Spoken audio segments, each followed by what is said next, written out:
There's nothing like HIV. There's no disease, no infectious disease that essentially kills everyone who gets it. The fear factor's gone, and yet getting HIV infection is a problem for any individual. The fear should still remain because it's a virus that kills people. There is this sense of complacency that it's better, and it isn't better. And all these people, these 40+ million people living with the virus, they will die of AIDS. Over the past 3 decades, humanity has rallied together for the AIDS cause. People from all walks of life have united across all social and economic boundaries, joining hand in hand for one common purpose: to end AIDS. And I want you to say the name of the person you're walking for. I'm walking for Robert Johnson. I'm walking for Rock Hudson. I'm walking for everybody that isn't here to walk for themselves.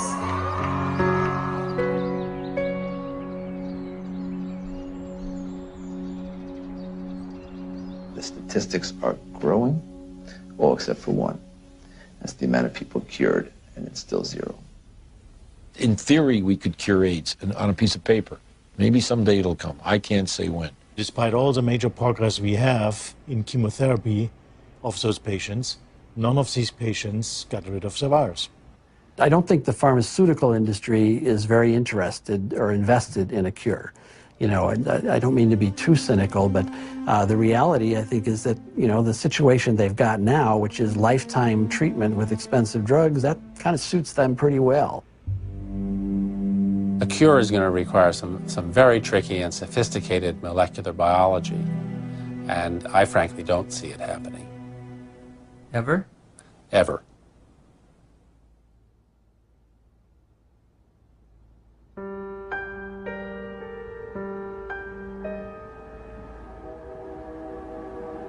I was born in 1980, a year before AIDS exploded onto the public consciousness. I grew up beneath its shadow like a child raised under the threat of the mushroom cloud. You might say I am a member of the first HIV/AIDS generation. I've never known a world without it. This film is an account of my journey through the shifting sand surrounding HIV/AIDS. AIDS has been front-page news for nearly 30 years. Yet how much do any of us really know about HIV and AIDS?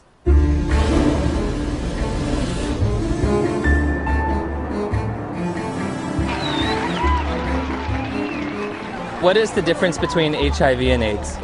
I don't know exactly. HIV is wow. HIV 是它的病毒，那 AIDS 是那个病，所以两种是完全不一样的东西。It's the same AIDS thing. is the actual disease.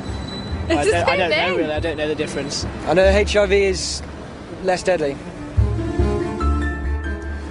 Pour moi, il y en a pas forcément. Enfin, c'est vrai que j'établis pas de différence entre les deux. What would you say is the difference between HIV and AIDS? Yeah, it's not a big difference, is it? HIV/AIDS is just the starting point.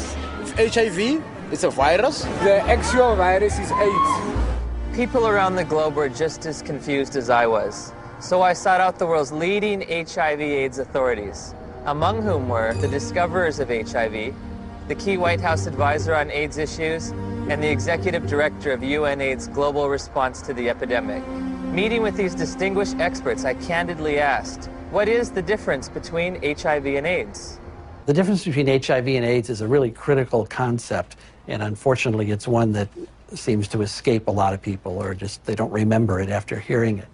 HIV is a virus. AIDS is a syndrome caused by infection with the virus. So you don't get infected with AIDS, you get infected with HIV, and that causes AIDS. The biggest problem with the HIV theory of AIDS is HIV. There is a group of AIDS denialists that say that HIV does not exist and has never been isolated, which is as bizarre as it gets. We do not say that HIV doesn't exist. What we say is that the presently available data does not prove the existence of HIV. The reality is that HIV does exist and does cause AIDS. I mean, the evidence is incontrovertible. HIV causes AIDS.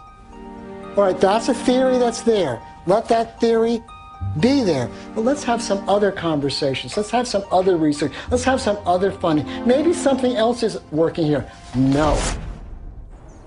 Why nearly 3 decades since its discovery does there continue to be debate over HIV? Why is there no cure in sight? To answer these questions, I needed context. The past is prologue, so my journey begins with a step back in time.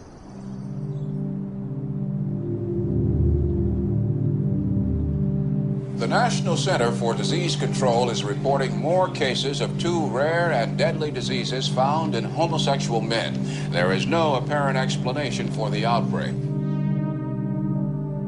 Obviously, this is an issue with great emotional fervor, but... How can we stay unemotional when people are dying every day from a disease the CDC has yet to name? For crying out loud, if the CDC won't name it, at least demand the press stop calling it GRID. Well, unfortunately, I have to take credit for coining the term GRID, which stood for gay-related immune deficiency. We were seeing a cluster of gay men who were suddenly critically ill of pneumocystis pneumonia, which was the indicator disease of something new, and reported our findings to the CDC. I was the chief of the STD division at the CDC at that time, when the draft report of 5 cases of pneumocystis in gay men came across my desk for review. Shortly afterward, cases of a very rare cancer called Kaposi sarcoma were diagnosed in young gay men. My first reaction was, this is an extraordinarily important finding. The CDC was looking for something like that when it came along. They were looking for it already. They were hoping there was going to be a new plague because polio was over. The CDC's budget was getting decreased. This is back in like the early 80s. There was double-digit inflation, a very high unemployment, a rapid military buildup, and a threat to decrease all domestic programs. And this led to reductions in force in the public health service, particularly the CDC. The Center of Disease Control, CDC, in Atlanta was under threat for reduction and even theoretically for closure. There were memos around the CDC that says, we need to find a new plague. For them to justify their expenses and their existence and make their careers, they have to find infectious diseases. We need to find something that'll scare the American people so they will only give us more money. Once people recognized that this was likely caused by a virus, the media attention went from no news coverage to the most covered news story in history. People went from neglecting it to fear and panic. Maybe I can get it. All of a sudden, AIDS was a very fundable project, and I suppose the psychology they worked on was the fact that they thought, well, in Congress, essentially this is white, straight, heterosexual men who are the congressmen, and if they feel they can't fuck around without being worried about AIDS, they're going to let the dollars out. And it worked. Suddenly there was a lot of money available for anybody who wanted to study HIV. And nobody ever looked back and said, why do we want to study HIV? Bob Gallo said on television, causes AIDS. The evidence shows that this disease is not merely confined to the gay community. I motion to call the disease Acquired Immune Deficiency Syndrome, AIDS. In 1982, Dr. Harry Haverkos was one of the Centers for Disease Control's epidemiologists tasked with defining AIDS. AIDS refers to a syndrome, and its definition changes periodically. AIDS is a chronic disease. It's based on its immunodeficiency. AIDS is not a disease, right? AIDS is a whole lot of different things. Depends on what country you're in. When your CD4 count falls below a certain arbitrary level, by definition, you have AIDS. You know, when someone's count goes down and then it goes back up again, it's, politically they may still have AIDS. Medically, I don't think they do. If you develop any of a number of opportunistic infections or diseases, that puts you in the category of AIDS.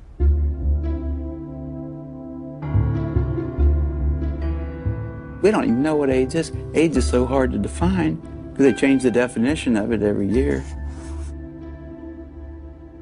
The definition of AIDS has broadened over time. It was revised in 1985, and then again in 1987.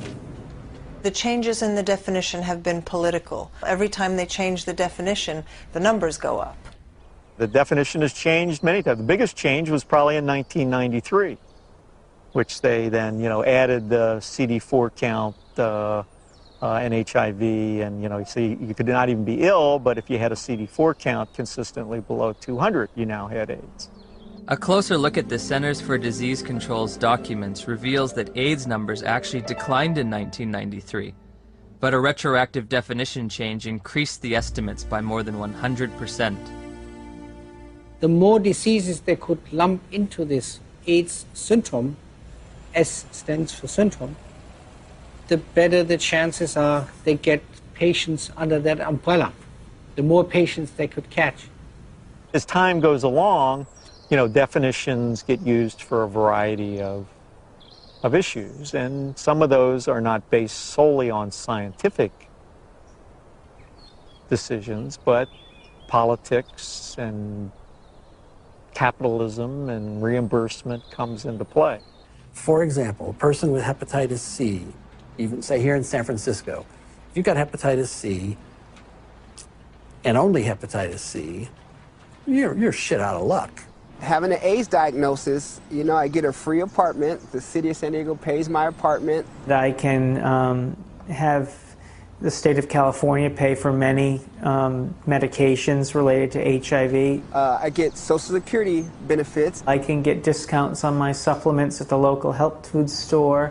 I also get food stamps and in-home supportive cleaning services. So I was basically a healthy person walking around, and yeah, I had all these wonderful little perks, You get all these benefits, that we fought for and got. But the end result has been a sort of an imbalance. We succeeded, and I'm glad we did, but it is a little unfair. Politics, insurance, capitalism, benefits, you can be sick or healthy.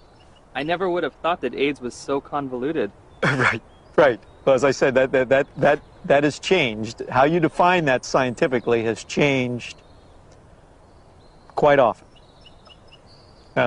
Which just makes it difficult to, for the lay people to understand. It makes it difficult for me to interpret the numbers.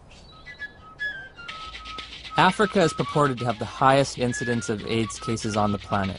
So I trekked to South Africa to witness firsthand the impact of AIDS on that troubled continent. Around 10 million of South Africa's 48 million people have been reported to have AIDS. It's only a 10-minute drive from Cape Town's pristine modern airport to the squalor of neighborhoods said to be ravaged by AIDS. All the facts on HIV and AIDS with Griselda on Metro FM Talk. It's World AIDS Day. There are functions, there are gatherings. The international theme is Stop AIDS, Stop HIV and AIDS. Keep the promise. So many years later, we keep saying the same things, HIV, HIV, HIV. And yet each time I hear words like HIV and AIDS, I just want to pull my hair out. I'm just so fatigued about how we've packaged the messaging. All we talk about is AIDS. It's a sex virus. You have to use condoms or you die. It's a sick and sad message. People can't think outside AIDS anymore. It's just a shocking, sad reality. The first AIDS meeting on the continent of Africa was in 1985 in Bangui. We were there with a few people who had experience on AIDS in Africa. And one of our problems was, how can you diagnose AIDS in Africa in the absence of very sophisticated laboratory support?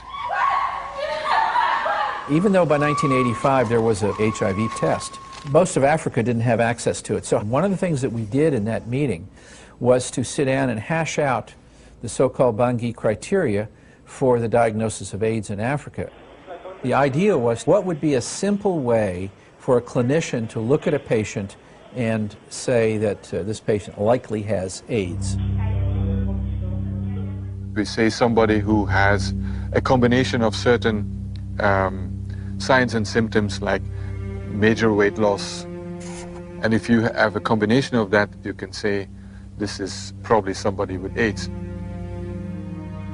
They wanted a clinical case definition where they could decide that someone had AIDS just by looking at weight loss and persistent fever and so on.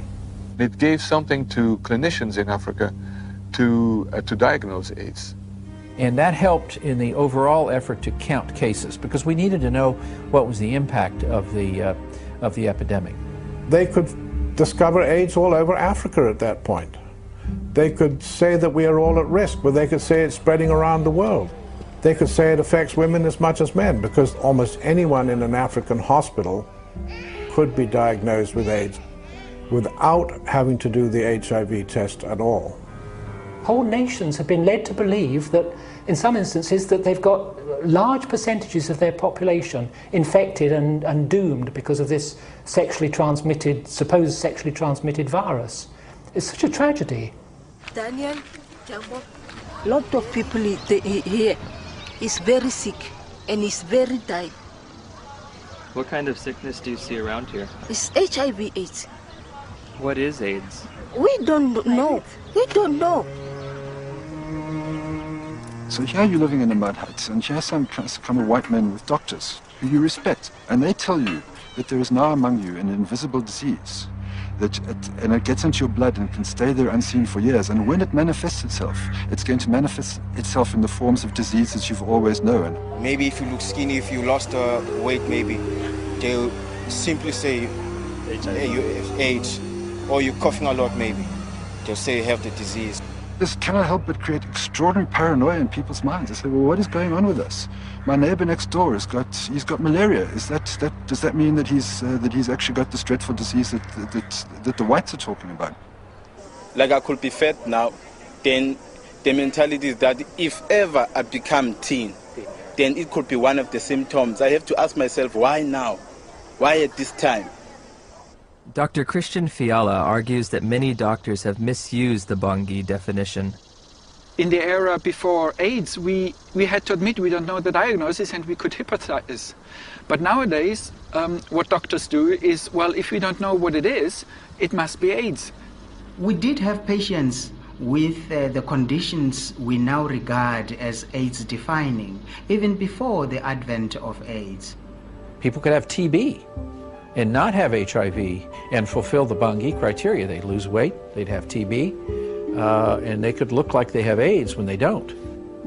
Is this Bangui definition still being used today? I'm fairly certain that in many parts of Africa where there's still little or no testing available, that definition is still used, and I wouldn't be surprised that it's used in the poorer parts of Asia. This word AIDS, I don't know what it is anymore. I don't know what we're talking about anymore when we talk about AIDS. AIDS is one thing in Greenwich Village and a very different thing in Kampala, Uganda. I visited the World Health Organization's website searching for answers and discovered there are currently more than 12 different definitions of AIDS worldwide. So I turned to Dr. James Chin, former head of the WHO's Global HIV Statistics Unit, for an explanation. Some countries, they felt they were a little more sophisticated than in others. And you have, along with the epidemic of HIV, epidemics of HIV/AIDS experts. And some of them will not necessarily adhere to any international definition. They'll make up their own definition. High school biology class taught me that diseases and syndromes cannot differ from country to country like languages. It was becoming clear that HIV and AIDS were distinct, separate entities, and that AIDS was diverting my attention from the real culprit, HIV. Where to next? The place millions have had their lives changed forever. She says, we have your test result, you need to come in and get it. And I was like, tell me now, Cheryl. she was like, Kim, we really need you to come in and tell me. I said, then I know it's positive, Charlotte. You would just tell me over the phone. And she's like, Kim, don't panic. You can still have a normal life. I can still remember his face. I can remember his eyes. And all he said was, I'm so sorry. I think you should put your affairs in order, and you might have 5 years. I said, Cheryl, I have to get off the phone right now. I have to go tell my dad. He started crying. This isn't the way it happens in the movies.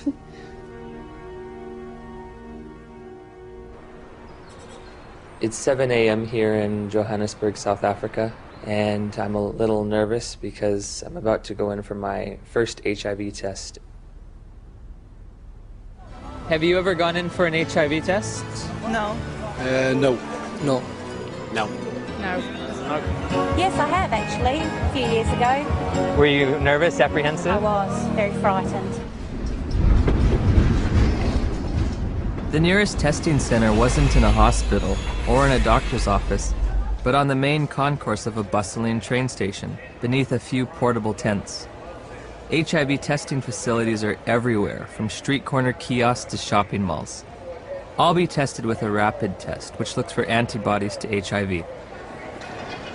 So, have you ever tested for HIV before? No. No. Never. It's the first time. First time. Wow. Is this your questionnaire? Yes. Okay. These tests claim to be HIV tests. I'm going to read from a section that says limitations of the tests. The specificity of the Reveal Rapid HIV Antibody Test for blood specimens in low-risk populations has not been evaluated. They don't know, in their terms even, how well this test is going to work in people they don't want it to work in, low risk. We don't think you're at risk. Tell me about your sex life. My sex life? Us? Since you haven't exposed yourself, lied, sex, you're not homosexual, you're gay, you know your story. Yes. Let us go and find out.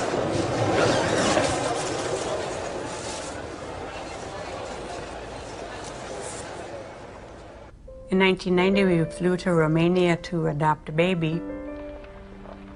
We found Lindsay, and she was only 2 weeks old. I can still remember that feeling, just holding Lindsay for the first time, thinking, now my dream is going to come true. I'll have one of those children. Before we left Romania, we had to make sure that she didn't have HIV. We had to find a doctor, and he did the test, and it came back negative. We flew home just after Christmas, 1990, and thought we had it made. So I'm going to do a test which comprises of 2 test kits. These 2 test kits are from 2 different countries. Why you are putting them being 2, you want them to confirm each other. Can they be 2 different outcomes? Then this one is a stamina, which is going to give us the final results. Can I just ask you something, as someone who's a little nervous? Okay. It seems like if this is positive and this is negative, my life hangs in the balance on whatever this one is. Yes. But how do we know that this one's accurate when both of these were inaccurate? This one has been tested to be the one that is going to take out the results that are correct. Oh, so this one is more accurate than these 2? Yes, according to what we have learned. So why don't we just use the more accurate one to begin with? Well, you know what? What if now the more accurate one has a discrepancy? How are you going to find out? I don't know. Rapid tests in Germany, it's not allowed for standard diagnostics. May I ask why? How come you don't use rapid tests for standard diagnostics? Several professional organizations who decide as an expert committee on guidelines how to do things. None of these responsible societies recommend it for scientific reasons. We always say to our clients, even if you have tested here, you can go to other centers and go and test and verify our test. You cannot say we're 100% because you find clients going from area to area doing tests. And they come with stories that I was negative at a certain area, I'm positive with you. How do they decide whether they're positive or negative? We cannot tell because we are using a rapid test. It occurred to me that perhaps the HIV epidemic is reported to be so widespread in South Africa and other poor nations simply because they use these inaccurate tests. There's the saying that if you knew how what sausages are made of, most people would hesitate to sort of eat them because they wouldn't like what's in it. And if you knew how HIV/AIDS numbers are cooked or made up, you would use them with extreme caution. I decided to investigate HIV testing protocols used throughout the developed world. When we're testing people for HIV, the first thing we do is a screening test, and it's usually a test called the ELISA. But there are also now available rapid assays that can be used as screening methods. Because they're faster. And we all know faster and cheaper is more efficient. If an ELISA is positive, it does not mean that the patient is HIV positive. That's a problem. If we're using antibodies as a screening test to tell who's infected or not, very occasionally you can get false positives. So screening tests by themselves should not be used as a definitive measure of infection. That's why we use a screening test to pick up all the cases, but we use a confirmatory test to eliminate any false positives. Take it easy. I'll just get aside. It should be emphasized that most of the developing world uses only screening tests to confirm an HIV diagnosis.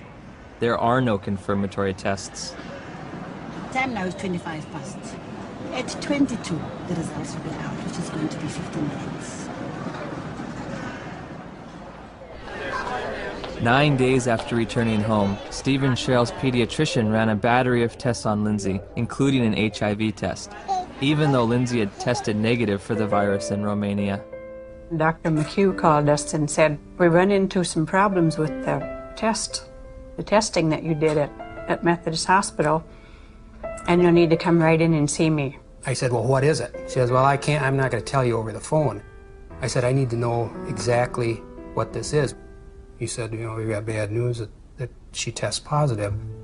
And he said, she'll have a 20% chance of living to age 2. That was just a shock.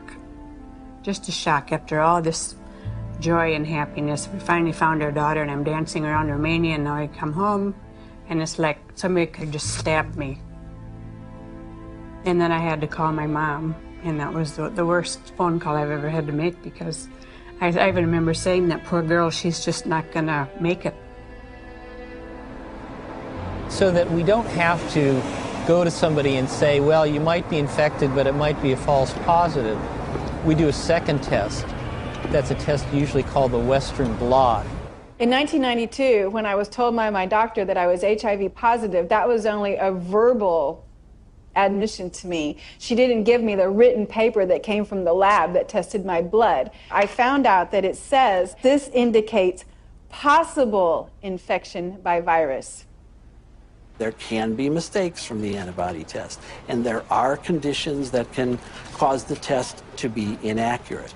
Now that I've got the package insert for that test kit, it says positive results using any specimen type should be followed with additional testing. But this is the test that they use to confirm with. This has a margin of error done properly that's extremely low. In other words, it's one of medicine's better tests.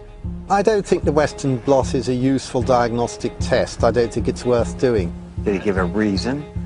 Anybody can say anything. I think it's stupid to drive a car. But come on, you got to give a reason.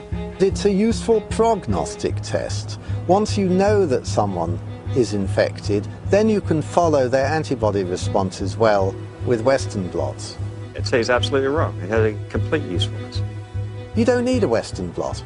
And it's become a dogma in HIV research that you need one ELISA followed by a Western. You don't. You need 2 different kinds of ELISAs made in 2 different formats. Would you ever want to confirm somebody is positive using just ELISAs? No, never. It's against the rules. It's against the recommendations. It's a turbulent sea of argument about how can we use this test? When can we use this test? Why does this test have no standard? We have a group now of about 40 patients that have no detectable virus. in their body, but they're not being treated. So the first question is, are they really infected? So the Western blots can have false positives? No, the Western blot was negative too. But they were told they were positive by a lab, yes, that misread the Western blot. Heavyweight champion Tommy Morrison tested positive in 1996. 11 years later, in 2007, he tested negative multiple times, allowing him to return to the ring. There's constant discussion in the community of people who do diagnostic testing and the blood bankers about how to read these tests. When you're looking at this Western blot, how do you determine what is a positive? You need a certain number of bands being present. It depends a little bit on the producer of the test. It depends on the manufacturer.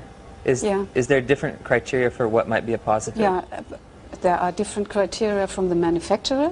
Thank you for the word. And also there are guidelines from the WHO and UNAIDS. Well, HIV infection is diagnosed with rather now routine laboratory tests, which for which there are criteria for diagnosis established by the manufacturer, FDA. Claudia showed me the package insert that comes with the Western blot. It contains 8 different sets of criteria for diagnosing HIV infection. Because of the different criteria that apply in different countries, you can be considered, you can test HIV positive in one country and be given an AIDS diagnosis as a result of that, whereas in another country you won't test HIV positive and you won't be given an AIDS diagnosis. It's ludicrous that you can be positive in one country and not positive in another. Theoretically, I could be diagnosed with AIDS in the United States, but if I take 3 steps to my right, I wouldn't be diagnosed with AIDS, or I would lose my AIDS diagnosis when I crossed the border. In 1992, I was encouraged by a doctor to take what's called an HIV test as a matter of social responsibility, and I was shocked and devastated and horrified when the results came back positive. It was one of those moments that everyone fears their whole life. A week later, I take the same test to an AIDS specialist. He looks and says, "This isn't a positive test. I don't know what this test means." Since a false positive looks like a true positive, how can you ever distinguish whether it's truly a positive or a negative? Well, that's a great question. It's going to be very hard to determine a false positive. So I take the test again, and this time my results come back marked from the lab, indeterminate. I'm faced with the decision, do I want to wait 6 weeks to test again or do it right away? I opted for right away. My results that time come back positive. Took it again, came back negative. I took it again, positive. What happens if you're positive on one criteria but negative on another manufacturer's criteria? How do you decide who's infected and who's not? You will use the most sensitive criterion. In late December of 2007, I read about new legislation passed in New Jersey calling for the mandatory testing of pregnant women or newborn infants should the mother's status be unknown. HIV mandatory testing, to me, is a no-brainer. I'm very much opposed to the concept of mandatory testing of any population because the tests are scientifically shown to be unreliable and inaccurate. You have no reason to fear this bill. And my hope is that eventually this will become a federal law so that every woman in this country would be tested. But HIV testing isn't an absolutely precise science. When I confronted my doctor about that, she said, we're way past Western blot now. We have the viral load test. But when you get the package insert for the viral load test, it says, if you test positive, you are considered confirmed infected with HIV. But at the bottom of the page, in fine print, it states a person should have additional testing. It does not allow you to tell a single person on this planet that they are HIV positive. And it's a scandal that this test continues to be used. So again, I'm asking, where's the test? Where's the test that can confirm a diagnosis of HIV infection? And I can't find one. I have the package insert from the manufacturer which they supplied me with. And under limitations of the test, it states that risk factors should be used in conjunction with the test. Has a person had sex? Have they used drugs? Have they had a blood transfusion? And then in conjunction with the test, not the test alone, but with the test, then you decide whether the person is positive or negative. Do the answers to these questions help aid in the diagnosis? Of course they did. Really? They do. Now, if I tell you that the test you took was lousy and didn't mean a thing, does that make any difference for everybody to hear? It'd make a difference for me. Yeah, I know. How can we say that HIV is the cause of AIDS when we don't know, based on current tests, whether or not anybody diagnosed positive actually has HIV? President Thabo Mbeki will officially open the AIDS conference tonight. Delegates here are hoping he will finally separate himself from the AIDS denialists. We remain convinced of the need for us better to understand what would constitute a comprehensive response in a context such as ours, which is characterized by high levels of poverty and disease. As I listened and heard the whole story told about our own country, it seemed to me that we could not blame everything on a single virus. I thought this man must be an idiot. Everyone in Africa is dying of AIDS. I know this because I read the New York Times. It's beyond doubt. Rion Milan was hired by Rolling Stone to investigate and debunk President Mbeki's misguided ideas. Where to begin? The numbers. My very first action, I opened Johannesburg's Yellow Pages. I thought that I could illustrate this with a scene that began in a coffin factory in Johannesburg, where workers are working overtime trying to create caskets for these mountains of people who are dying of this condition. And I discover that in the midst of what UNAIDS says is a plague, is that half of the coffin factories in Johannesburg have gone bankrupt. In South Africa alone, it's about 1,000 people dying every day from AIDS. If you're an advocacy agency and you perceive low numbers to be bad, your bias may be to accept higher numbers even if they're not scientifically sound. I know Jim Chin quite well, and I was the chairman of the steering committee on epidemiology of the global program on AIDS in WHO when Jim Chin was in charge of epidemiologic estimates. And we could never get information how the WHO estimates were made then. So we were very critical in these days because we felt it was not based on enough evidence. It's possible that he didn't read the materials we sent him or he didn't understand them, but we did send information to anybody that wanted to know about the estimates because they were pretty transparent. In an attempt to get to the bottom of the statistics debate, I've come to Geneva, Switzerland to look at the World Health Organization's official numbers. And what we found, there are no numbers, only assumptions and estimates. How are the monies divvied out to states for AIDS prevention or AIDS treatment? How is government monies sent out to different states and communities? The more AIDS you have, the more money you get. Exactly. The AIDS buoyaners have a vested interest in maximizing and squeezing the data to get the worst possible scenario that they can out of it, because the worse the situation is, the more compelling their fundraising claims are. When UNAIDS was created, about $250 million was spent on AIDS in poor countries. 10 years later, it's $10 billion. That's an unprecedented increase. Still not enough.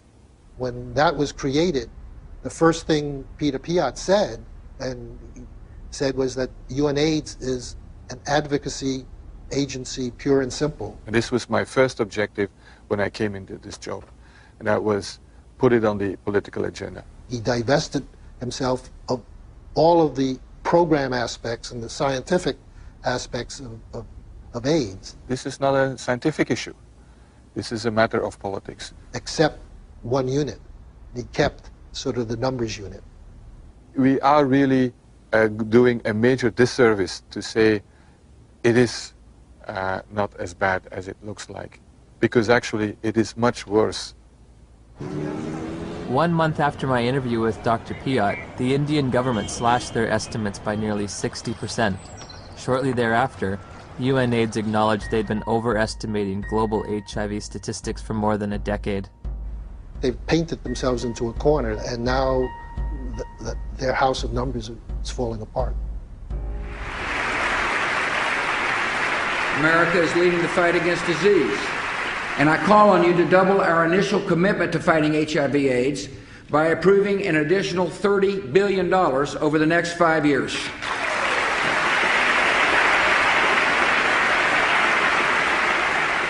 Global corruption, misuse of statistics, in order to convince people that there's one hell of a problem out there, guys, and we've got to go and do something about it. If you look at the real world, you know, how many people are infected, diagnosed to be infected, and eligible for treatment? There are very few compared to the number. In April of 2008, Congress approved a $50 billion expenditure for AIDS treatment and prevention. The vast majority of the world's population is not at any measurable risk of HIV infection. No measurable risk. Growing up in the age of AIDS, I was taught there were 3 certainties in life: death, taxes, and contracting HIV from unprotected sex. If you don't use a condom, there's a lot of chances that you can actually get the killer disease that is AIDS.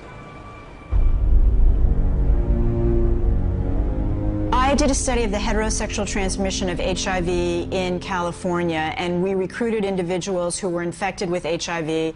Then we recruited their sexual partners, and we looked at whether transmission, in fact, had occurred. Padian runs a study. It's a 10-year study with the world's most virulent, terrifying sexually I mean, this thing jumps, off of penises into vaginas miles away. How many of them do you think, after 10 years, with the world's most terrifying, virulent, sexually transmitted disease, came up positive? Nobody. Nobody. Nobody who was negative came up positive. 0. I think HIV is more difficult to transmit than than a lot of, probably most other sexually transmitted diseases. I mean, I think that's pretty widely known. If I were to have unprotected sex with somebody who is HIV positive, how many acts would I have to engage in before I got the virus? Just one. I assume one would be enough. First act? One is enough. Remarkably, HIV is a difficult infection to transmit. This contradicts everything I was ever taught about the sexual transmission of HIV. AIDS is the best example of what's really scary and alarming and dangerous about our culture right now, which is that it's a culture of PR. It's a public relations phenomenon. The truth doesn't matter. What matters is the image. If we were talking about reality, the reality is that AIDS is over.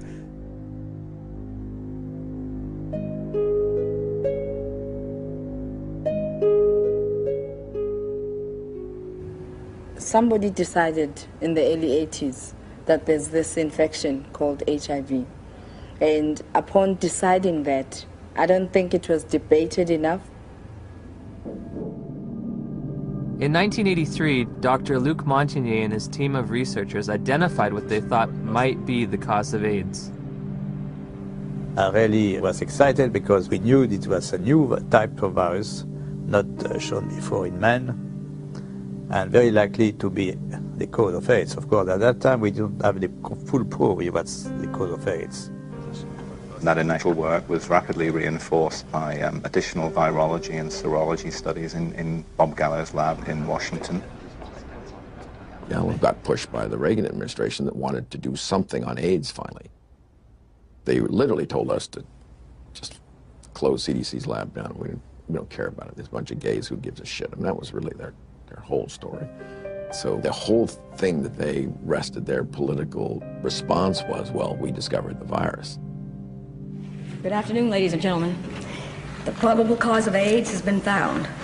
Credit must go to our eminent Dr. Robert Gallo, who directed the research that produced this discovery. What was new that day is for the first time we were saying, that's the cause, I'm sure. It was a silly press conference. There was not evidence then that HIV was the cause of AIDS. It wasn't called HIV. There was certainly evidence that he didn't discover it. It was discovered in France. The conference was held before any of Robert Gallo's papers were published. Therefore, before any other scientist had a chance to review them and look at the evidence and see if he got it right or wrong. Gallo's philosophy was to have people to whom he would give the virus be in his own control, so that any information that came out of that would come through him, so that he got all the information. Indeed, often put his name on publications and would, quote, collaborate with them. But should you have any broader view other than his personal glory and your personal glory, this was not a scientific pursuit in any way. The U.S. Department of Health and Human Services decided from now on, we are only going to fund AIDS research that assumes that Robert Gallo's virus is the cause. I didn't think that HIV in 1984 was the cause of AIDS. That's why I did the study comparing gay men with Kaposi's and gay men with pneumocystis. I assumed there must be something else. If you go read my paper from 1985 that Kern and Jaffe would not sign on to, I actually lay out the cofactor hypothesis in that paper.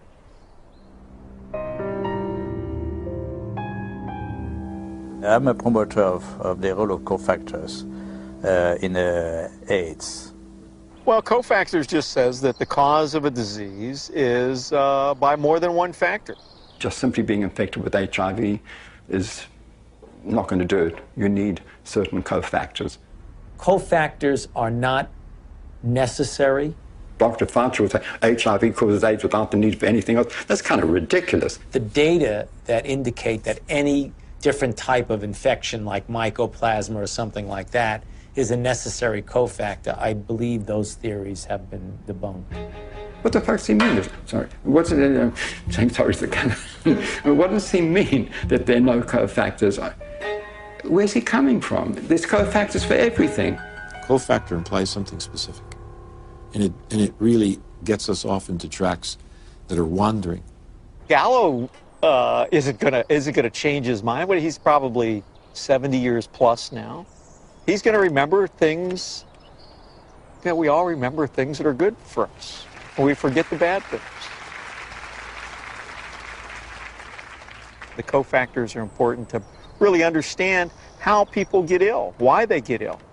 What is asked of an AIDS journalist is to deny an existing reality, which is a strong, growing body of dissent on a scientific question.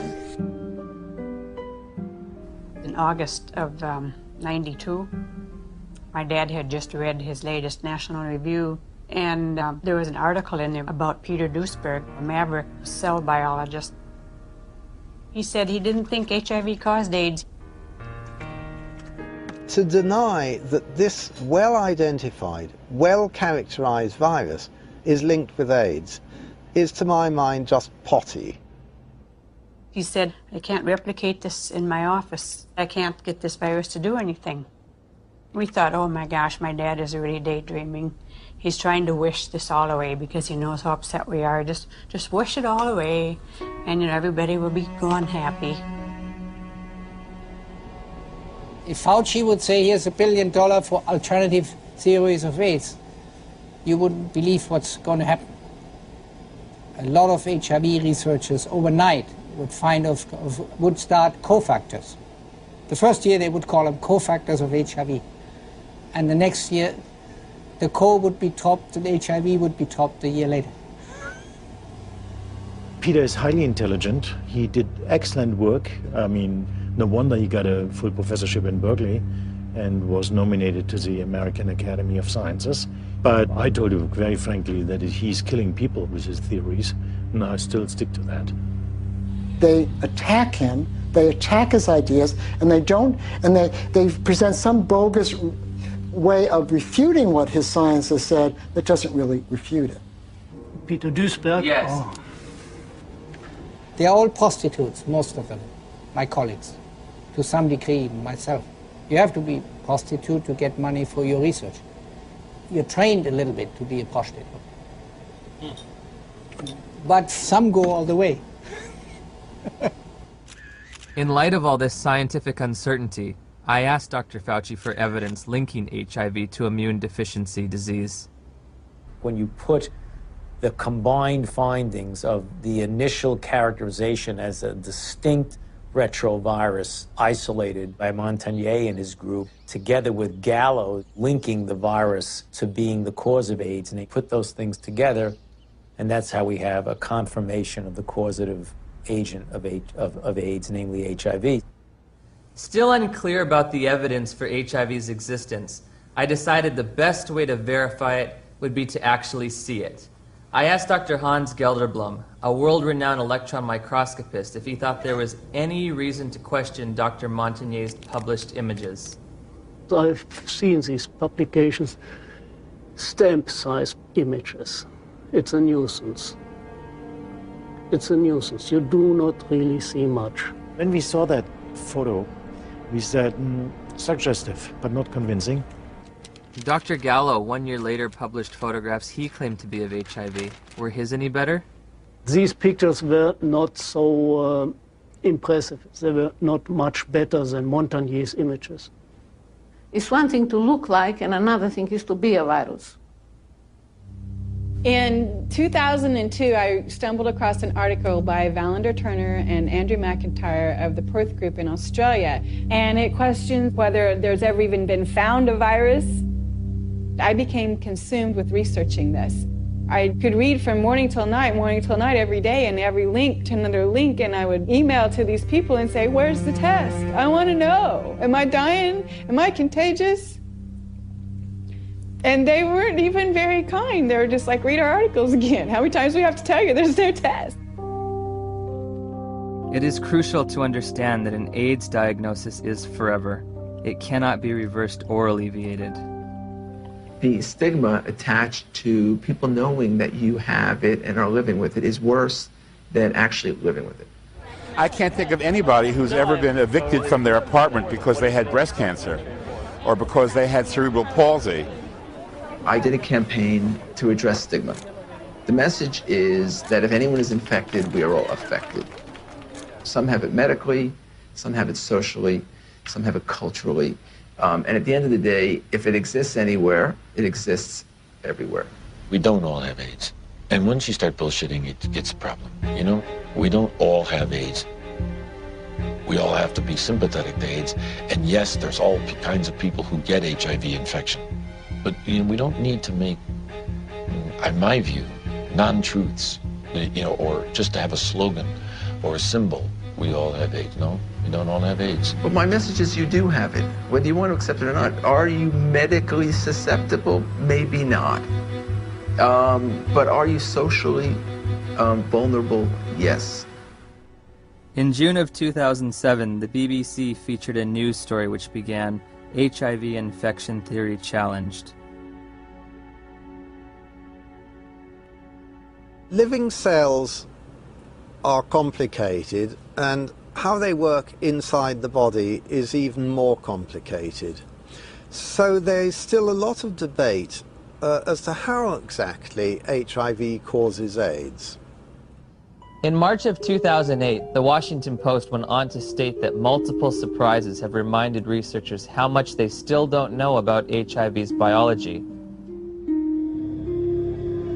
HIV has got to get inside the circulation of the body, and it does that in ways that are not completely understood.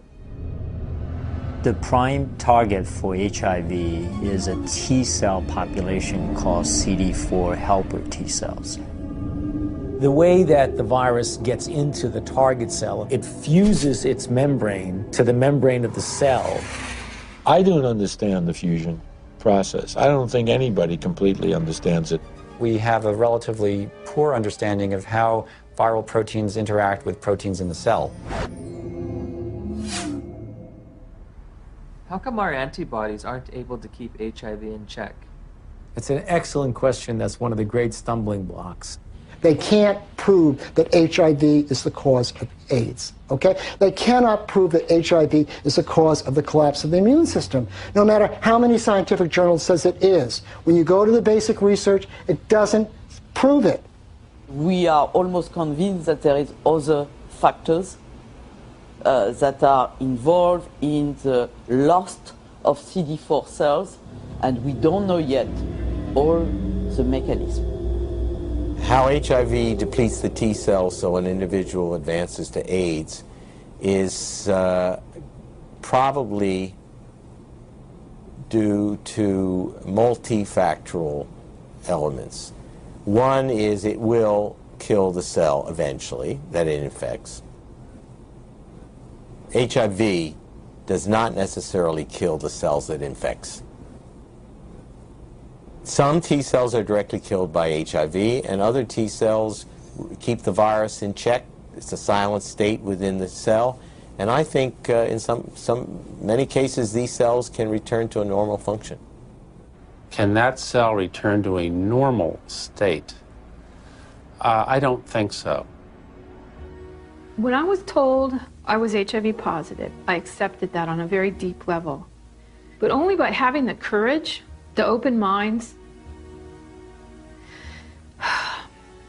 and the open hearts to answer these questions. Are we ever going to know how to help people, how to do what we need to do to help people? In late 2007, Science Daily reported that 3 prominent research teams had published papers in the Journal of Immunology challenging the theory that the sudden loss of T cells triggers disease and AIDS. The details of HIV pathogenesis, how HIV kills people, are still being worked out. If the sudden loss of T cells in HIV-positive individuals can't explain why people get disease, then there must be cofactors that cause people to get sick and die, or factors that have absolutely nothing to do with HIV. While researching HIV hotspots, I began to realize there is a direct correlation in these places with another condition that leads to immune deficiency and death. I think it is important to keep in mind, especially for us in the West, that poverty is not a romantic issue. It is a deadly issue. Poverty leads to diseases and premature death, period. When you look at the symptoms that they talk about, for people that are HIV positive, you find that some of them, they are more related to malnutrition. Their nutrition is not very equilibrated. They are in oxidative stress, even they are not infected with HIV. So their immune system doesn't work well already. People are hungry, they're underdeveloped, there are no hospitals, there's no proper medical care.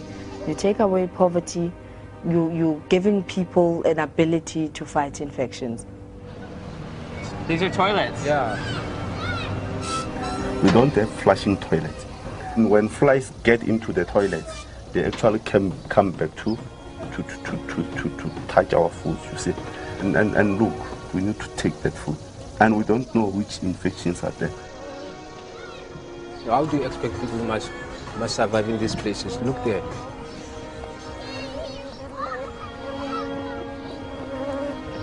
How many white people they are staying in this house like this one? In Cape Town is different. You go to suburbs, you see the suburbs is different from our places.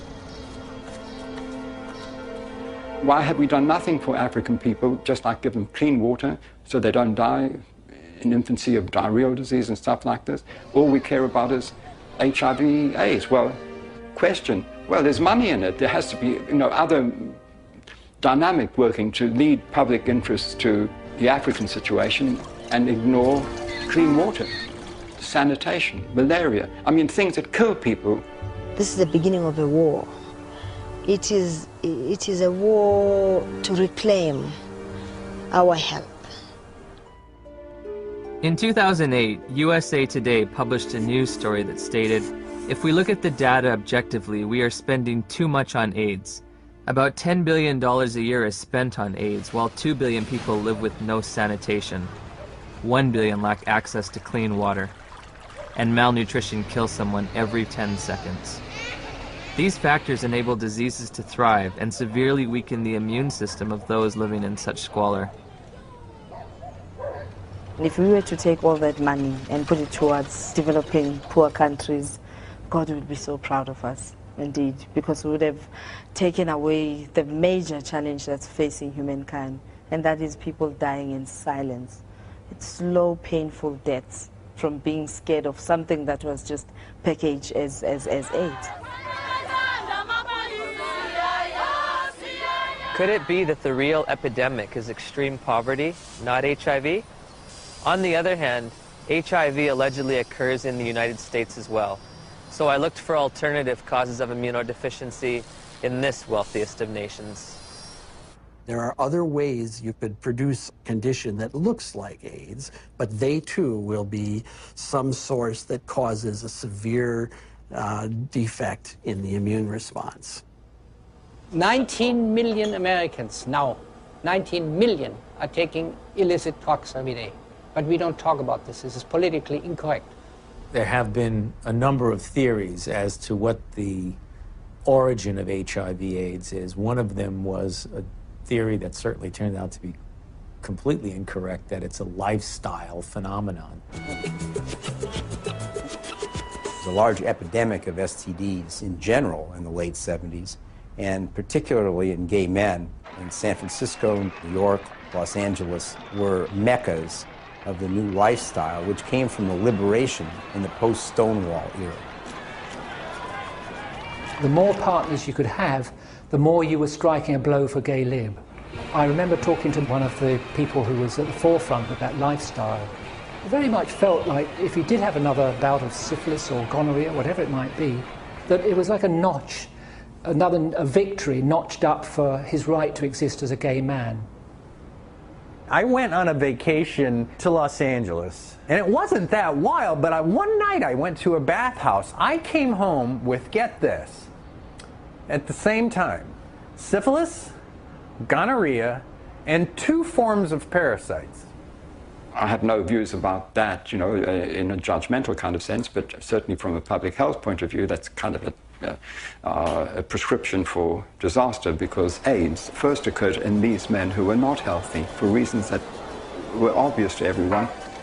You're talking thousands of partners, sometimes hundreds, per month, lots of antibiotic use, lots of drug use, and the result were people were getting pretty sick.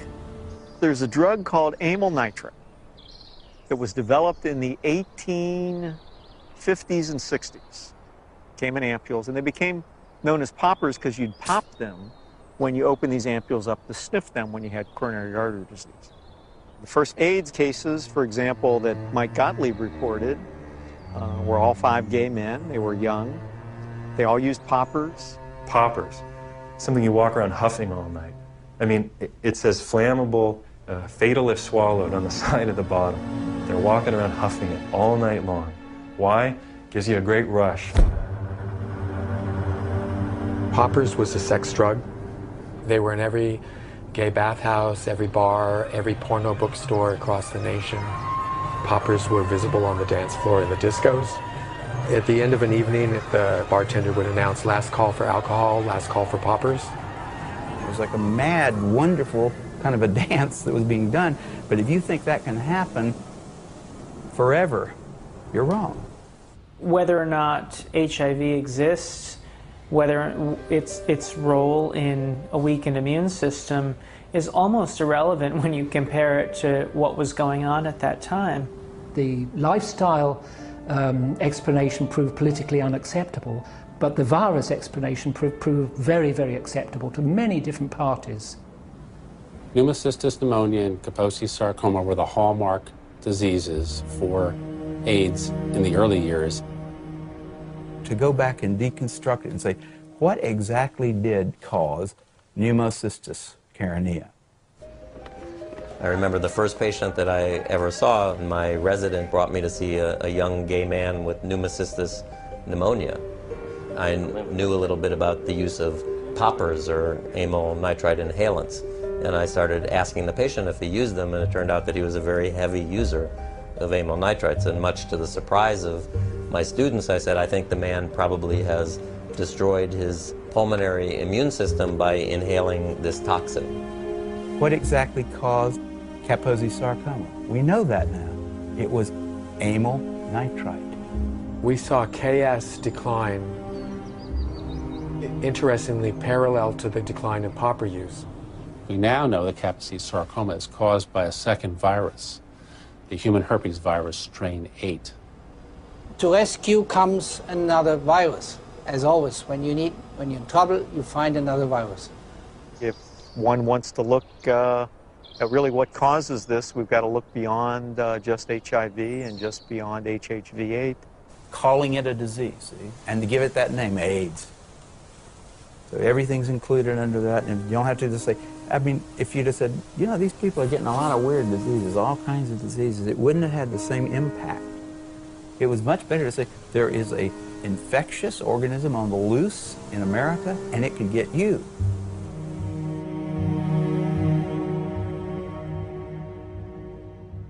I had interviewed the world's leading HIV experts and discovered that the two benchmark diseases of AIDS have alternate explanations. Once again, I turned to Dr. Gelderblom, seeking proof of HIV's existence in the most recent images available. Here, you do not see anything about the details, but I would say it's probably a virus. These are HIV here? Yeah. Oh, so are these HIV too? Yeah, yeah. Everything's Probably. Probably. Yeah. What can I tell you? You know, I mean, it exists. Gallo said he had all these viruses, and it was a lie. I think HIV totally has turned out not to be the cause of AIDS. HIV has turned out not to be.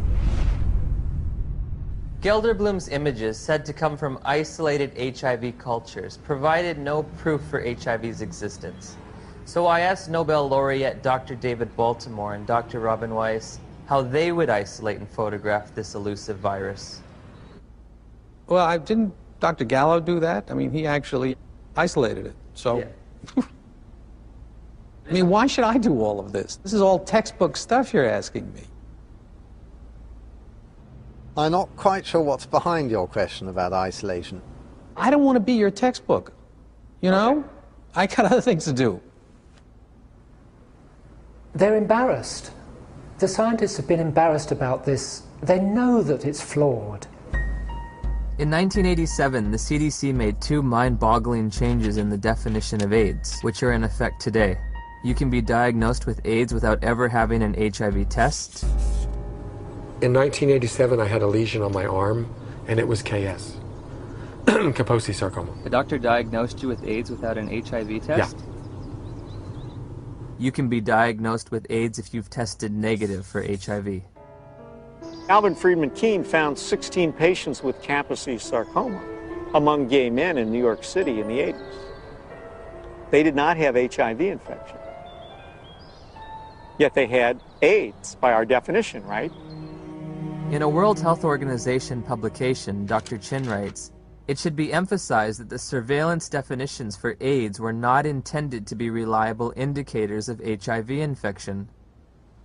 If you have thousands of documented cases of AIDS without HIV, how can HIV cause AIDS? Why do you believe that HIV does cause AIDS? Because that's all the information that I've been given. Because we've never been taught anything different. We have read it, heard it. Because that's what the scientific community has told us. Scientists are supposed to observe, experiment, and reason from what they observe. They're not supposed to grab hold of an idea and cling to it and adjust everything else in their perceptions to fit that idea. I think an HIV positive test means that your life is forever changed. You have a whole new battery of things to consider for yourself. What does it mean to me? It's very hard to find anyone who supports you when you say, I don't think I'm going to die of HIV or AIDS. The typical model of HIV equals AIDS equals death. How invested am I going to be in that model? Everyone who's infected with HIV would like to deny it. I mean, it's a bad prognosis. It means you're going to take drugs for the rest of your life, et cetera, et cetera. So there's people who want to say, I'm one of the people who tested positive, but I'm not going to get the disease.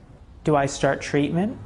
Treatment meaning the antiviral drugs, if ever.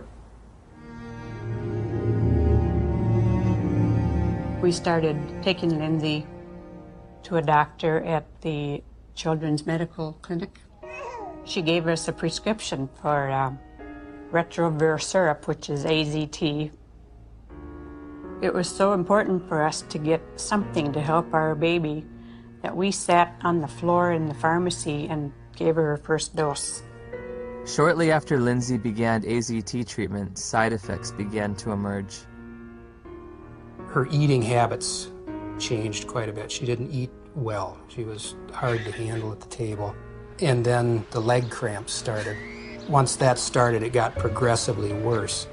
She would just grab him and go, ow, you know, screaming in the middle of the night. Just like it was it wasn't an ache, it was like, must have been sharp pains. It's just made you feel sick to your stomach. Any drug active on HIV would be toxic because it's not 100% specific on the HIV enzymes. When we switched over to the university, then the dosage of AZT went up, and that's where she started flattening out on her growth chart.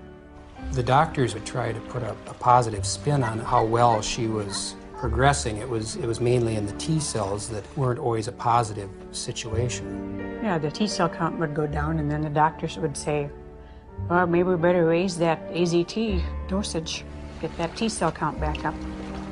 We were going, I think it's kind of making her sick because she doesn't want to eat. She's having leg cramps. And they'd say, well, it's the HIV, and that's what it does. It's all part of the package. The treatment causes a very similar condition we would expect from an AIDS patient. That's why nobody noticed that there was something wrong with the treatment. I remember in 1992, after I first tested positive, I became involved in an organization called Women at Risk. There were 11 of us at the time on the board and involved in the group. All of us except 3 were on the medications. In the year and a half that I was involved with Women at Risk, every single woman in that organization on the drugs died. Every single one, except the 3 of us who weren't taking them.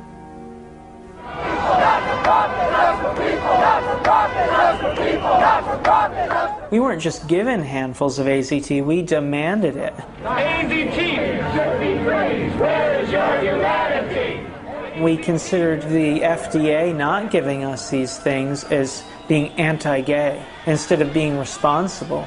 And so we went and we lobbied and we pushed for all these things, and we didn't think clearly about what it was we were asking for. It's like that saying, be careful what you ask for, it may come to pass. That's the very reason why everybody believed HIV is a deadly virus, because the HIV positive patients at that time got a deadly treatment. Despite the billions spent on the drug, tens of thousands of people with AIDS have died. And now a growing number of studies are questioning the drug's usefulness.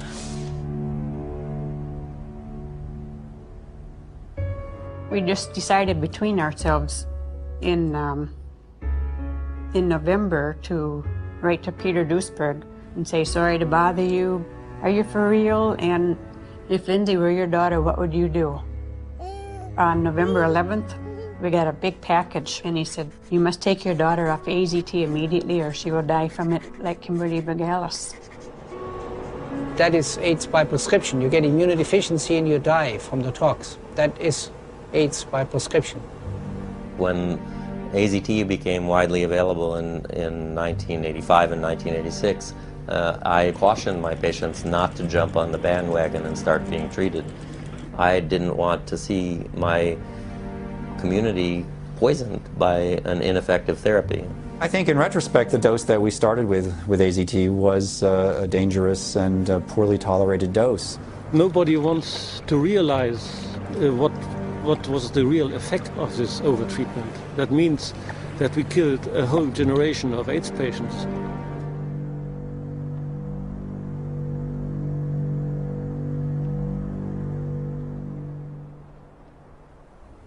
In '96, David Ho announced highly active antiretroviral therapy. Also known as the cocktail, because the treatment combined the newly developed protease inhibitors with older HIV drugs, such as the chemotherapy drug AZT. That was a revolution. What was an 100% fatal illness now could be treated. The AIDS medication today is not that toxic than it was in the early days. And it's a potent drug regime. That means it kills almost everything. I play around with treatment interruption because I think the drugs are toxic. And if I do the drugs continuously without interruption, I think that they'll have a cumulative damage. In the years that we've been using the cocktail, we've found that there are lots of side effects. In South Africa, I spoke to a couple of pharmacists specializing in HIV treatment. How often do you see side effects in patients? Yeah, all the time. All the time. Almost all the time.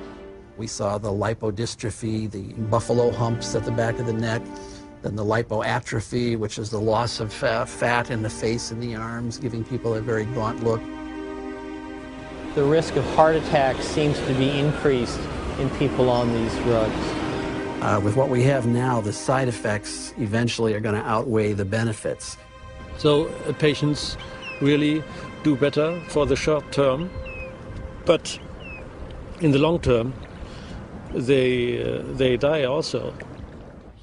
In 1994, Audrey Serrano tested HIV positive. While initially healthy, she was prescribed AIDS drugs which nearly killed her and left her scarred for life. In December 2007, after multiple negative tests, she was awarded $2.5 million in damages. Some people are very fortunate. They don't have these side effects, but many people do. So prolonged treatment is impossible. I know people that are like horses, have no impact with some drugs, no side effects, and somebody else falls apart. The new generation of antiretroviral drugs are less toxic. They can be more tolerated. But for how long? I agree. We cannot give a treatment for life. It's not like insulin, you know, it's something which is toxic. Has a patient ever died from the side effects? Yeah, sometimes it happens. AIDS drugs are all classified as black box drugs. A black box drug is the most severe warning that our FDA will put on a product. It means you could die taking this because other people have died taking this. My sister Joyce was my best friend. She's a great mom and just a very lively person. In 2003, Joyce found out she was pregnant with a second child. She was offered an HIV test as standard prenatal care by her obstetrician. She called me at work and she was like, I got something to tell you. And I was like, well, what is it? She said, I'm HIV positive. So I took a deep breath. I said, well, it's not the end of the world. And she said, well, Nell, I met this doctor today and he's a specialist. And he says that there's some medicines I can take that'll keep my baby from being HIV positive. Nevirapine. Warning. Severe life-threatening skin reactions, including fatal cases.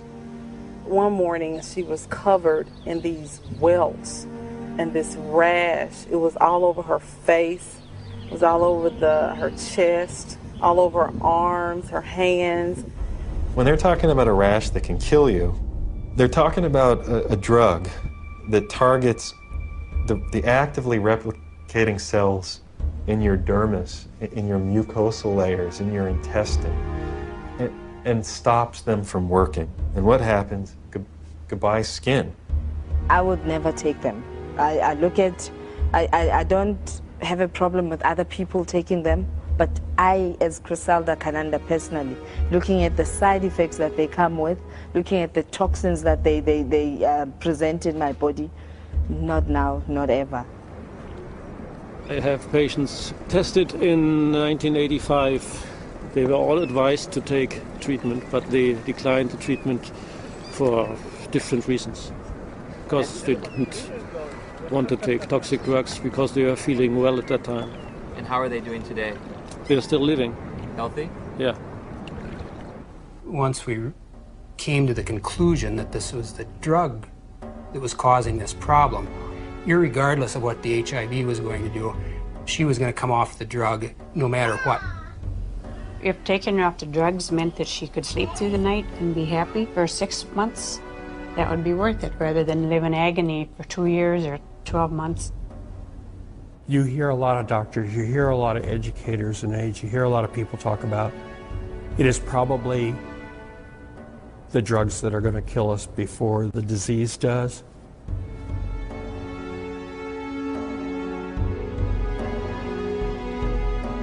What are the drugs doing to the bodies? They're putting the bodies into coffins. Before my sister started taking the drugs, she was healthy. After she started the drugs, she developed an allergic reaction, which made her look like a patient with full-blown AIDS. She was admitted to the hospital. She continued to spiral down. And within 37 days from her first date of taking the medicine, she was gone. When news of Joyce's death reached the NIH, emails were exchanged between the director of the AIDS division and an ethics and safety officer. Ed, there was fulminant liver failure resulting in the death on this trial last week. Ouch. Not much we can do about dumb docs. They're cynical enough to introduce drugs that they know will have toxic effects and will carry a certain mortality, and they know that the life of the drug before this mortality becomes too obvious to ignore is, say, 2 or 3 years, and they work out what the sales are going to be in those 2 or 3 years, and then they know they're going to have to reduce the dose. Joyce has 2 sons. Jamal he's in his senior year of high school this year. Sterling will be 4 years old. And in my mind, they were robbed of their mother.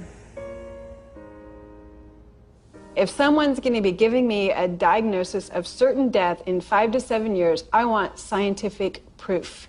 This isn't a religion. My interest in questioning and breaking and exploring does HIV cause AIDS is an instinct to liberate people from a death sentence that isn't theirs to carry. After we took Lindsay off AZT, her weight did go up. Within a couple of days, the leg cramps went away. And her physical body seemed to be doing pretty well, but it was like she was disturbed. She was agitated very easily. Her lifespan changed all the time after she got to be 2 years old, and then she'd only live to be 5. When she got to be a little older, then they said, oh, she might live to be 7. Yep. But definitely wouldn't live into double digits, and that's just was our life then. Although Lindsay was on AZT for 22 months, she made a full recovery from the pernicious side effects. Lindsay will be 19 in October of 2009. Because it's been surrounded from day one with so much emotion, so much fear, so much psychology, so much drama, very few people are capable of looking at AIDS logically. We can be exposed to HIV many times without being chronically infected. Our immune system could get rid of the virus within a few weeks if you have a good immune system. If you have a good immune system, then your body can naturally get rid of HIV. Yes. If you take a poor African who's been infected and you build up their immune system, is it possible for them to also naturally get rid of it? I would think so. It's very easy to get people to think the right thing if you get it right on the tablet the first time. But once something's on the tablet and you got to erase it and put something else, it's very hard to get people to think differently. The victims of HIV and the dedicated professionals combating it deserve our sympathy, compassion, and respect. However, at journey's end, I find myself perplexed, bewildered at times with an overall feeling of dismay and sadness. I found a research community in disarray over the most fundamental understanding of HIV, all the while presenting a monolithic public posture of authority and certainty. Bluntly stated, we have tests that prove nothing, remedies that kill, and statistics manipulated to the point of absurdity. 90% of global HIV corresponds to areas of great poverty and squalor.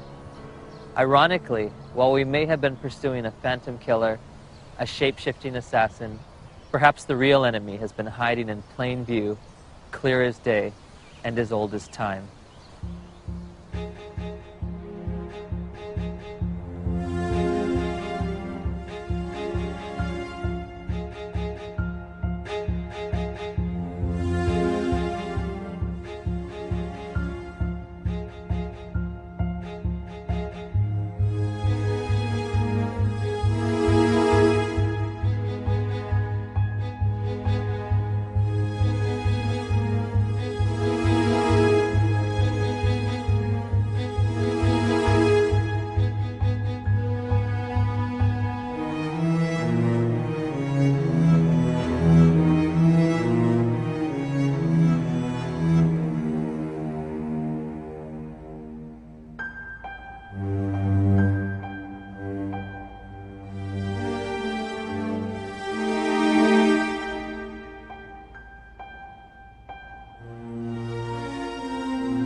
We can be exposed to HIV many times without being chronically infected. Our immune system will get rid of virus within a few weeks if you have a good immune system. If you have a good immune system, then your body can naturally get rid of HIV. Yes.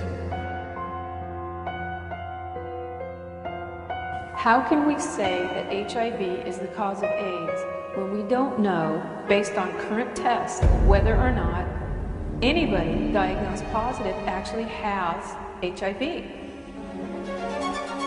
Some people are very fortunate, they don't have these side effects, but many people do. So prolonged treatment is impossible. Called CD4 helper T cells. What the fuck's he mean? What's it? It's membrane. What does he mean that they're not cofactors? Where is he coming from? There's cofactors for everything. To the membrane of the cell. There, it's how cell virus grows and makes more of its cells. You're wondering. Gallo isn't going to change that.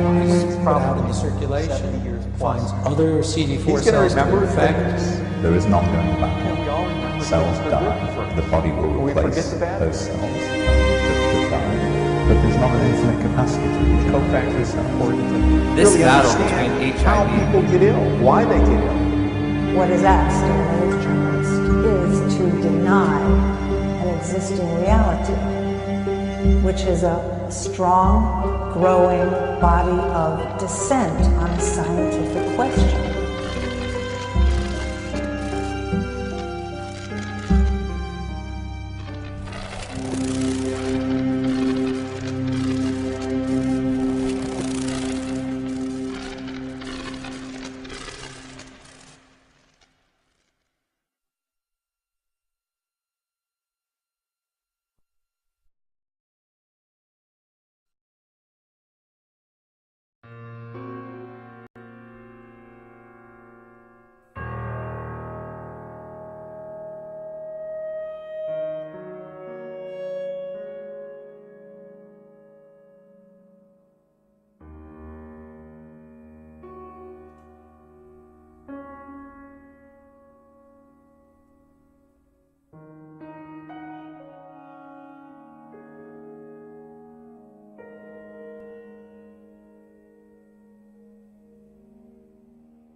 You speak of the case in Australia. Yeah, well, in Australia there was a man who it's claimed infected 3 women, and I think 1 woman died. And the defense of the man, I don't know the details, if he did it deliberate, if he knew.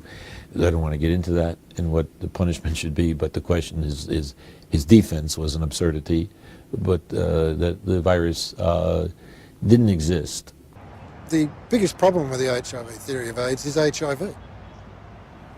There is a group of AIDS denialists that say that HIV does not exist and has never been isolated, which is as bizarre as it gets. You and your colleagues not only state that HIV does not cause AIDS, but you take an even greater leap and say HIV does not exist. Is that correct? Oh, it is partly correct. We do not say that HIV doesn't exist. It may exist, but the presently available data does not prove its existence. But how can you say that when world-renowned scientists like Dr. Gallo and Dr. Fauci say HIV does exist? Are you telling me and the world that they're all wrong? No, what we're saying is there is the evidence there, the data in the scientific literature, which is published. Scientists interpret data differently, and we interpret the evidence one way, and they interpret it in a different way. So in our view, the evidence does not prove the existence of HIV.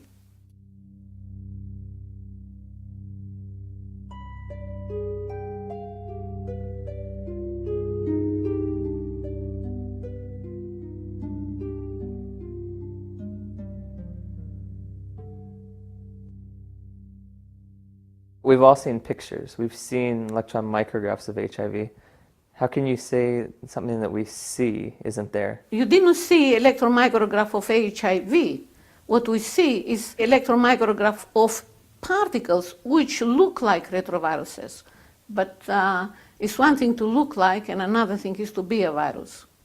The one thing I don't understand is how can you question the existence of a virus when there was an international lawsuit against the United States government and Robert Gallo for stealing the French virus? I mean, it seems to me there must be a virus there if somebody stole it. That's the problem. Under no circumstances Robert Gallo could have stolen Montanier's virus, even if there was such a virus. Because what Montagnier sent to Gallo was supernatants from his cultures. And in the supernatant, the viruses don't last for too long. And in fact, the particles have to have knobs on their, or spikes on their surface to be infectious. And these knobs are lost. And in fact, nobody has proven that they exist. But even if they exist on HIV, or the particles, they're lost very rapidly. So it is impossible for Montagnier's for Gallo to have stolen a virus from Montagnier. So can you prove to me that HIV doesn't exist? I can show you what the evidence shows, what Montagnier, for example, presented, because everybody accepts that Montagnier is the discoverer of HIV. And I can show you the evidence which Montagnier presented and claims to have proven the existence of HIV. And I will explain to you why Montagnier's evidence does not prove the existence of HIV.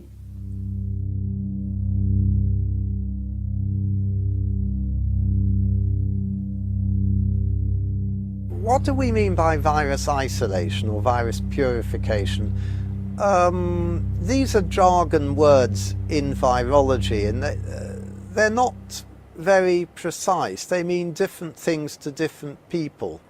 Now, Dr. Gallo and Dr. Fauci talked a lot about isolation and purification. Can you tell me what the difference is between the two? Isolation, what was it? Isolation and purification.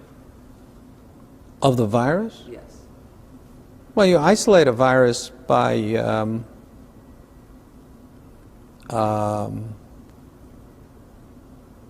finding the virus which causes a disease. You purify a virus by making a lot of, just by purifying it so you get a pure virus. Okay. I don't understand what the issue. They interchange the two, and I wasn't sure I see. If it was the same thing or if it was two totally different. No, it depends on how they use it. Okay. Can you explain the process of HIV isolation? Well, didn't Dr. Gallo do that? He actually isolated it. So, yeah. Why should I do all of this? This is all textbook stuff you're asking me. I'm not quite sure what's behind your question about isolation. I don't want to be your textbook. I got other things to do. Isolation is essentially getting the virus from the patient and being able to transmit this virus to another cell to reproduce the infection and to have a continual supply of the virus. And that's called an isolation. Purification is just obtaining the virus free of cellular contaminants or other contaminations, but it doesn't mean necessarily that the virus is infectious.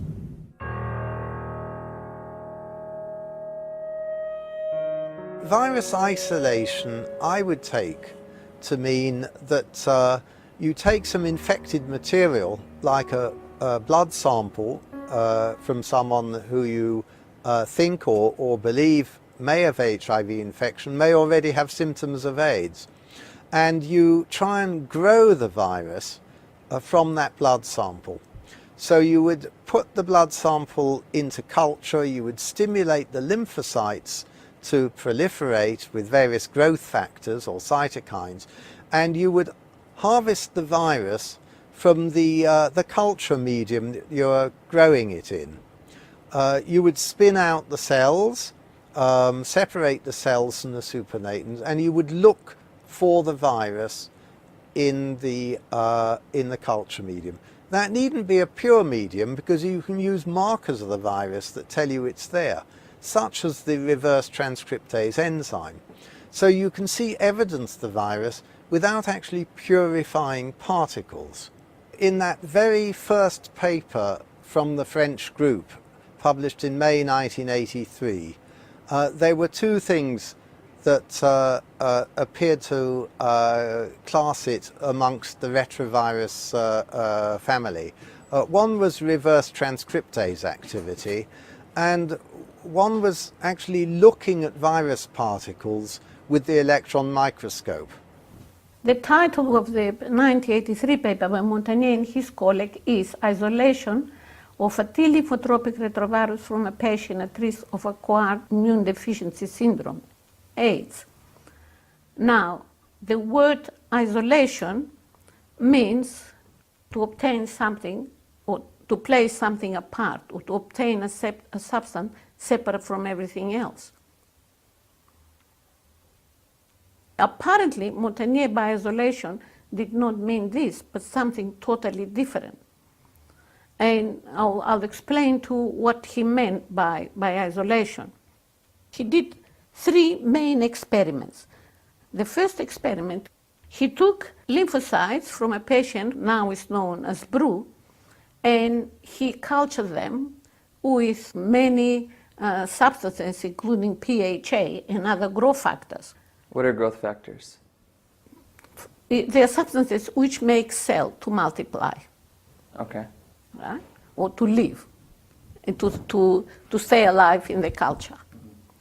And after 15 days, he discovered their reverse transcriptase activity. And they claimed that this proved the existence of a retrovirus in their patient, in their patient's cells. So every 2 days we were taking the supernatant, looking for the presence of the enzyme that transform RNA to DNA, the reverse transcriptase, because we know that this enzyme is associated to virus particle. So we were testing for this enzyme activity in the supernatant. What's so special about reverse transcription?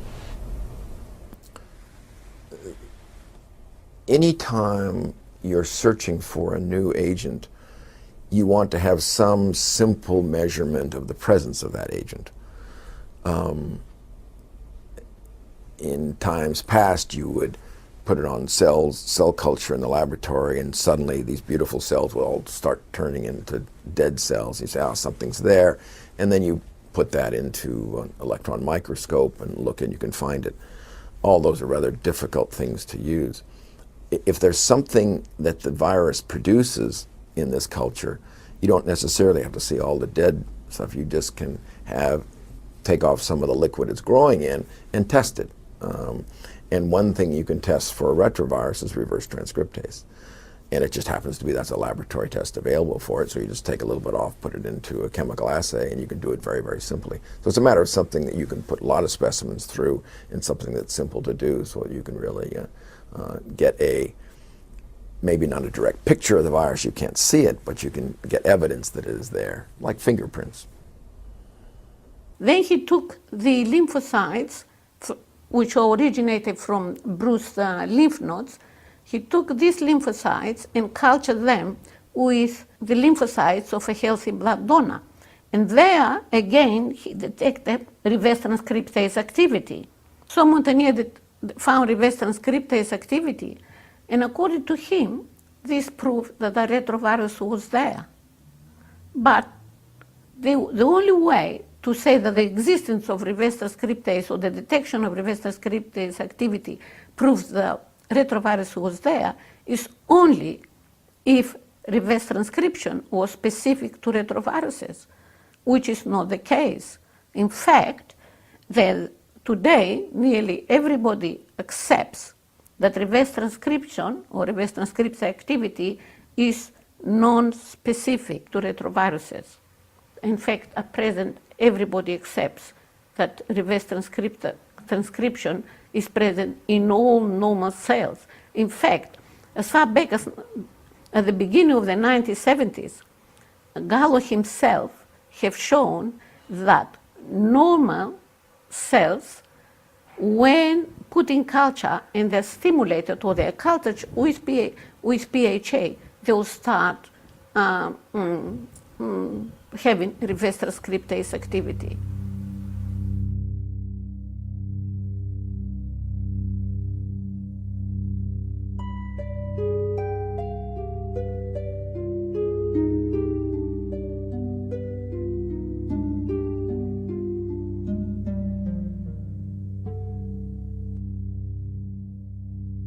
Montagnier put the bruised cells in a culture. Into culture, he added different growth factors, including PHA. And after 15 days, he detected reverse transcriptase activity. However, PHA by itself in normal cell, and this was known by Barré-Sinoussi, the principal author, and Gallo proved it at the beginning of the 1970s, that PHA itself causes reverse transcription in normal cells. So he put something in the cell which was causing reverse transcription, and yet he said that this proves the existence of a retrovirus there.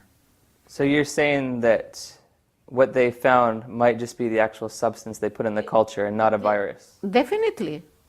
That is their evidence. And why would they do that? Barré-Sinoussi knew that in 1973. Gallo proved it at the beginning. In 1972, I think was his paper. I don't know. Now everybody accepts that reverse transcriptase activity is a characteristic of retroviruses, but it's not specific to retroviruses. But in all my interviews with scientists, they all say that reverse transcription is unique to retroviruses, and that's how they knew that there was a virus in their culture. Once you have produced, you produce something in the extracellular medium, you can do actually several things. One thing is that if we expect or suspect it's a retrovirus, like HTLV1, the leukemia virus, what we can do is look for what we call reverse transcriptase activity, the enzyme, which is unique to these viruses. Yeah, the scientific procedure was multifaceted.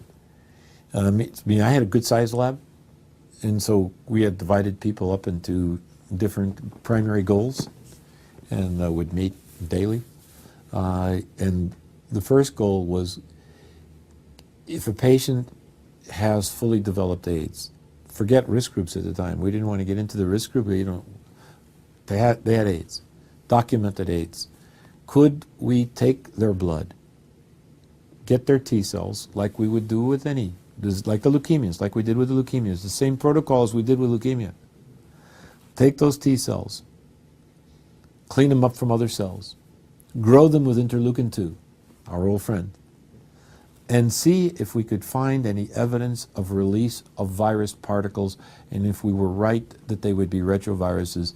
And how to do that was with a surrogate marker. You don't use electron microscopy in those days, except maybe 1 or 2 pictures just to confirm or to see the structure of this particular retrovirus. The assay was reverse transcriptase. Well, I don't know whom you interviewed, but if you don't believe me, go and ask Baltimore or Vermont, and I'm sure they will confirm that reverse transcriptase activity is a characteristic of retroviruses, but it's not specific to them. What do you mean when you say reverse transcription is a characteristic of retroviruses, but not specific? Oh, let me give you an example. Hair is a characteristic of humans. You know, black, white, or yellow, we all have hair. But it's not specific because there are many animals, for example, cats, dogs, which also have hair. And finding a hair in a room, it doesn't mean that a human being was there, or a cat or a dog. Are retroviruses the only ones that can reverse transcribe? No. There are other forms of reverse transcription that are used in various ways inside the cell. For instance, the ends of chromosomes are made by a reverse transcription process. That's how they're maintained stable. There is reverse transcription in the inheritance of all of our cells, which comes about from endogenous genetic elements in the cells, or in the cells of our ancestors. Because once that information gets into our cells, into our genomes, it stays there forever. So it could be that we've inherited information from monkeys or from other animals that are in our lineage. And so, no, reverse transcription is actually very widespread. Something like 50% of the DNA in our cells comes about by reverse transcription. Oh, that much? Yes. Oh, wow. Okay. I thought it was 1 to 2%. Going back to, I thought it was 1.5 to 2%. The 50%, the retroviral DNA, or retroviral genes in our DNA, what biological function do they serve? Now, we got to make a distinction. When I said 50%, I'm saying 50% of the DNA came about by reverse transcription. But it's not all retroviruses. Lots of it is just repeated elements that are there as what we generally consider to be parasitic DNA. DNA which is, other people call it selfish DNA. DNA which is in there because it's able to copy itself and reintegrate itself in other places. And this is something that's going on all the time. And it builds up. Why do you think they used reverse transcription to prove the existence of a virus if they knew that it wasn't specific to viruses? I don't know. It's as simple as this. I don't know. In fact, they went one step further. In the second experiment, they have taken the cells from their patient and mixed them with cells from a normal blood donor. And in that culture, again, they put PHA and other growth factors, substances which make the cell to survive and grow. And again, they found reverse transcriptase activity. And this time, they claim that the finding of reverse transcriptase activity in the second culture proves that the virus was transmitted from the patient's cells to the normal donor cells. And in fact, they say that this proves isolation.